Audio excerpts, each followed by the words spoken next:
माता की આજના કાર્યક્રમમાં આપણી વચ્ચે ઉપસ્થિત આપણા સૌના વડીલ આરએસએસ વખતથી હિન્દુત્વ સાથે જોડાયેલા અને રામ મંદિરના નિર્માણમાં વિશ્વ હિન્દુ પરિષદે અહીંયા બગસરામાં ઈટો માટે ફંડ એકઠું કરવા માટેની જવાબદારી આપી હતી એવા ગોહિલ બાપા, એવા જ મારા પરમ મિત્ર અને જિલ્લાના આ કાર્યક્રમના સહસંયોજક રશ્મિનભાઈ, બીજા આપણા જિલ્લાના સહસંયોજક આદરણીય દરજીયાભાઈ,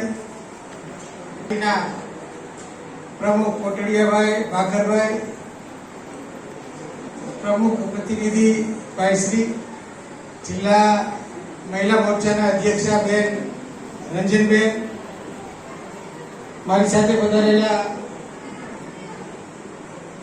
બંને મિત્રો અને અમારા મહુવાના અગ્રણી ઉદ્યોગપતિ છે એ પણ મારી સાથે ઉપસ્થિત છે. સૌ સ્ટેજ ઉપર જિલ્લાના મંત્રી ભાઈ મનહરભાઈ, આપ સૌ કોળી સમાજ અને સથવારા સમાજ એમના આગેવાન અને ભારતીય જનતા પાર્ટીના કાર્યકર્તા ભાઈઓ અને બહેનો, પત્રકાર મિત્રો, ખાસ કરીને દાદાએ જ્યારે શરૂઆત કરીને એટલે એક પ્રકારનું જોમ, ધર્મ પ્રત્યેનો એમનો પ્રેમ, એમની લાગણી 82 વર્ષે પણ આજે બરકરાર છે અને હું દાદાને ખૂબ ખૂબ અભિનંદન આપું છું. વાત કરી, જગદીશભાઈએ વાત કરી,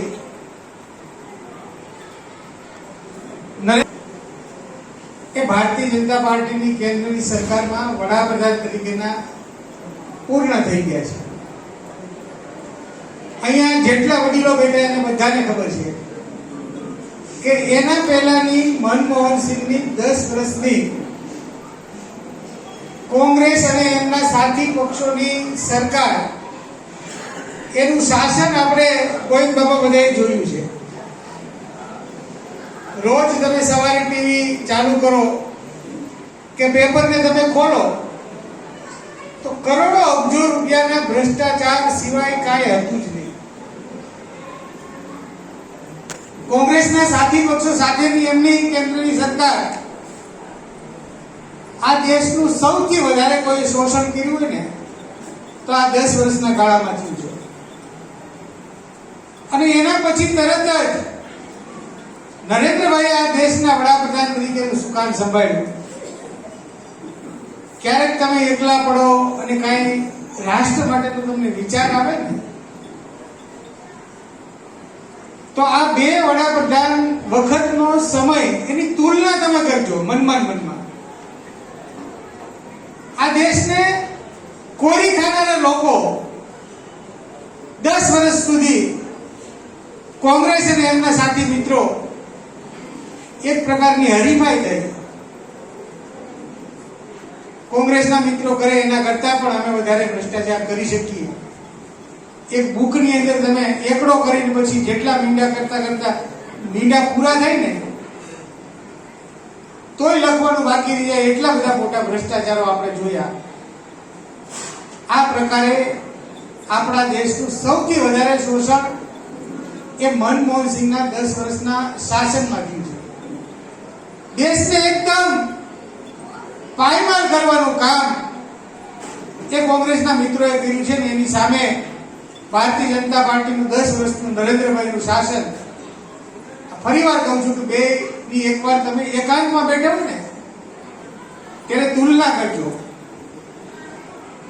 ક્યારેક આપણને એવું થતું હોય કે મને ભારતીય જનતા પાર્ટીમાં અન્યાય થયો છે, મને ભરતભાઈ સુત્રી અહીંથી નીકળ્યા ને મને હાથ ઊંચો ન કર્યો, કોટડિયાભાઈ અહીંથી નીકળ્યા ને મને હાથ ઊંચો ન કર્યો, રશ્મિનભાઈ કે જગદીશભાઈ અહીંથી નીકળ્યા અને મને ઊંચો હાથ ન કર્યો એ ભૂલી જાય.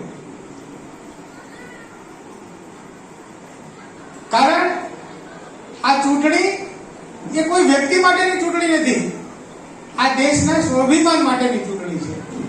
નરેન્દ્રભાઈને ત્રીજી વાર જીતાડવા માટેની આ ચૂંટણી છે અને 10 વર્ષમાં કામ થયા છે. અને આપણા મગજમાં આપણને હજુ એવું લાગે કે નરેન્દ્રભાઈ હવે આ છેલ્લે જો 5 વર્ષની અંદર આ કામ કરી નાખે ને તો ધન્ય થઈ જાય. આ તમારી આપણી બધાની કલ્પના છે ને, એ કલ્પના પૂરી કરવા માટેનું આ 5 વર્ષ છે આપણા. તમને ઘણા બધા મગજમાં થતું છે કે નરેન્દ્રભાઈ 370 કરી, 35A, 3 તલાક, કેટલા બધા સુધારા વિધેયક દાખલ કરીને લોકોમાં જય જયકાર રાષ્ટ્રીય સ્તર ઉપર નહીં પણ વૈશ્વિક સ્તર ઉપર એક સારામાં સારા નેતા તરીકે એમનું નામ ઉભરી આવ્યું એવા એને કામ કર્યા છે. પણ છતાં હજુ આપણને ક્યાંક ને ક્યાંક એવું થતું છે કે નરેન્દ્રભાઈ આ 1-2 કામ છે ને એ બાકી રહી ગયા છે. આ બધાના મનમાં છે, મારા મનમાં છે. અને મિત્રો 100% હું તમને ખાતરી આપું છું કે આવતા 5 વર્ષની અંદર એ આપણી ઈચ્છા મુજબના કામો છે ને એ પૂર્ણ થવાના છે. ખૂબ સારા કામો થયા, ખૂબ સારા નિર્ણયો થયા, લોકહિતના નિર્ણયો થયા છે. છેવાડાના માનવી નું કલ્યાણ થાય એના માટેના નિર્ણયો થયા છે. ગરીબ માણસ કોઈ પીસાય નહીં એના માટેના નિર્ણય થયા છે. સારા કોઈ ઉદ્યોગપતિ કે ધનવાન માણસો એને કોઈ અન્યાય કરીને દબાવે નહીં, દાદાગીરી કરે નહીં. મિલ માલિક કે જમીન માલિક હોય મોટા, એમને પણ કોઈ દબાવીને એમના શેઢા ખોરવાનું કામ ન કરે. આ બધા જ પ્રકારના એવા કડક કાયદાઓ એ સુધારા વિધેયક દાખલ કરીને એ કરવામાં આવ્યા છે. દાદાનો હમણાં પૂછતો હતો કે દાદા કેટલા વર્ષ થયા? દાદા કે 82 વર્ષ થયા છે. જનસન વખતથી હું આ હિન્દુત્વની વિચારધારા સાથે જોડાયેલો છું. એટલે દાદાએ બધું જોયું છે. એક સમય એવો હતો કે વાડી ઉપર આપણું ત્યારે લાઇટના કનેક્શન બહુ ઓછા હતા, મશીન હતા રાઠોડભાઈ. મશીનના નટ બોલ ખોલીને એને ધક્કો મારીને કૂવામાં નાખી દેવાનું કામ કરતા હતા. એવી વિચારધારાવાળા માણસો હતા. દાદાગીરી કરવામાં, લોકોને દબાવવામાં એને રસ હતો. આવા માણસો ત્યારે હતા. અને ત્યારે કોની સરકાર હતી? કોંગ્રેસની સરકાર હતી. મિત્રો આજે મારો દીકરો હોય ને તો પણ, રશ્મિનભાઈ નો દીકરો હોય ને તો પણ ગુનો કરતા ડરે છે. એકદમ પારદર્શક વહીવટ આપવાનું કામ નરેન્દ્રભાઈ કર્યું છે. અને એટલા માટે નાનો મજૂરી કામ કરતો માણસથી લઈ અને ઉદ્યોગપતિ સુધી એ નરેન્દ્રભાઈને ચાહે છે. આપણે ઘરે લગ્ન હોય ને, માત્ર 8 દિવસ માટે આપણે જો 12 કલાક કામ કર્યું હોય ને તો છેલ્લે લગ્ન પતે એટલે 2-3 દિવસ છે ને આરામ ખેંચી ગઈ. તમને ખબર ને? આ નરેન્દ્રભાઈ મોદી 10 વર્ષના વડાપ્રધાન તરીકેના એમના કાર્યકાળ દરમિયાન કાયમને માટે એને 24 કલાકમાંથી 16 થી 18 કલાક કામ કર્યું છે.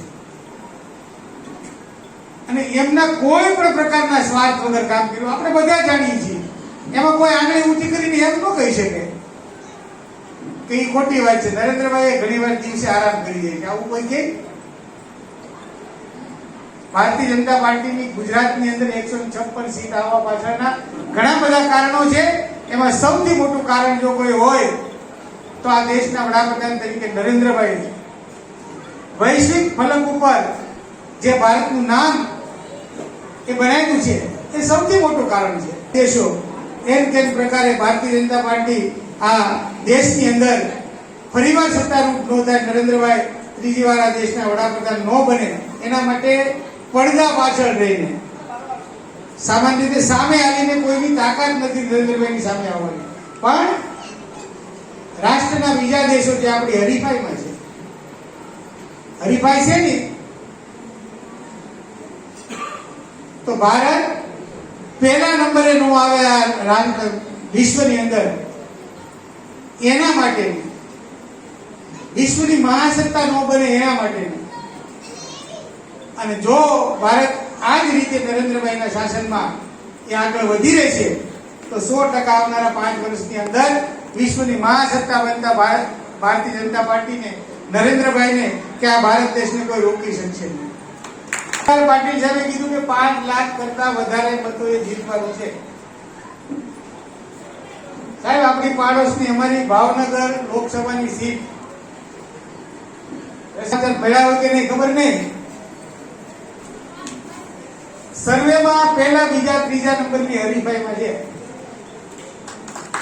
આપણું પણ ગૌરવ કહેવાય કે ભાવનગર, અમરેલી લોકસભા અને ભાવનગર બોટાદ, ભાવનગરની 2 લોકસભા, એમાંની આપણી ભાવનગરની લોકસભા એ 8 થી 8.5 લાખ મતે જીતે એવું તારણ અત્યારે સર્વેની અંદર આવ્યું છે. એટલે અમે તો 5 લાખ ઉપર કહેતા જ નથી ભાવનગરમાં. અમે તો હવે 8 લાખ કરતા વધારે મતે જીતશું એમ જ કહીએ. પણ પાટીલ સાહેબનો આગ્રહ છે, એમનું લક્ષ્ય છે કે ભારતીય જનતા પાર્ટીના કાર્યકર્તા એને મારે વિનંતી કરવાની છે કે વાતાવરણ અત્યારે ખૂબ સારું છે. ભારતીય જનતા પાર્ટીના કાર્યકર્તા એ લક્ષ્ય સુધી પહોંચવા માટે એમના માટે એક સોનેરી અવસર આપણી સામે આવી રહ્યો છે. આ સમયની અંદર જો આપણે મહેનત કરશું તો આપણે લક્ષ્ય સુધી પહોંચી શકશું. અને એકવાર જો લક્ષ્ય સુધી પહોંચી શકશું તો બાકીની કોઈ પણ પાર્ટી આપણી સામે ક્યારેય પણ એ ટકરાવવાની કોશિશ નહીં કરે. આજે પણ હાલત એવી જ છે. આવી રાષ્ટ્રીય પાર્ટીએ આવી એક સામાન્ય પાર્ટી સાથે સમજૂતી કરી અને 2 સીટ જો આપવી પડે તો હું તો એને રાષ્ટ્રીય પાર્ટી કહેતો જ નથી. અને આમે આપવાનું કામ હોય, કોઈ પણ કામમાં એ મદદરૂપ થઈને ગેસના બાટલા આપવાનું કામ હોય,